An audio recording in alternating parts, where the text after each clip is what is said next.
Hey everybody, Jay here with LockNLube, and today we've got our brand new G-gun that we're gonna be getting primed for you. So in addition to the bright new yellow color, still got the same 10-foot hose, LockNLube grease coupler. Comes with a G-scoop in the box. We'll show you how to use this. And one other change we made recently is we put the priming instructions on the lid because we know that nobody actually reads them when they're written down on the paper. So right here on the lid now, you're gonna have your instructions handy. You see this one's brand new, never had any grease in it. So we're gonna have to go through the priming process to make sure, clear out any air pockets. Got our bulk grease here. We're just using a white lithium grease today. Using white mostly just so you can see it. No real preference for it on our part, but it's good for the videos. So I'm gonna take a big scoop with our G-scoop, using this paddle, drop it right in, and I'm gonna keep doing this until the G-gun is about a third of the way full. So we're not gonna fill it all the way up.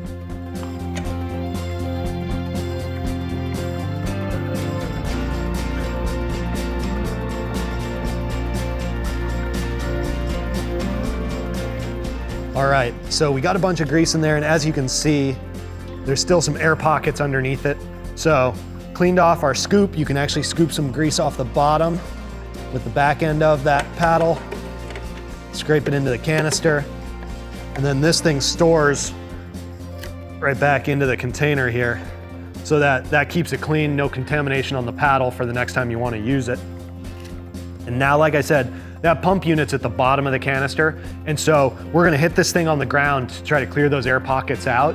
If you fill this all the way up to the top before you hit it down to clear those air pockets, the weight of the grease is just gonna trap the air in there and you'll never get it primed. So, got about a third of the way full right now. Holding onto the handle.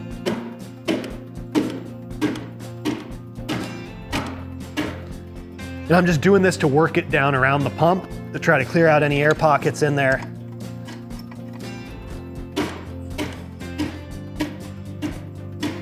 All right, looks like the grease is settled down in there, not moving anymore.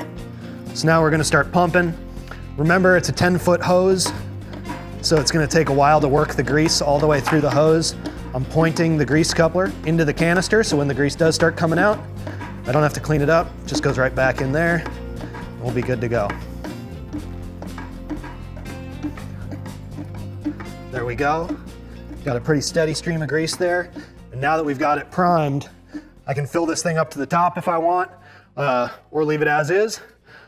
We'll put the lid back on, and we'll put this thing to use.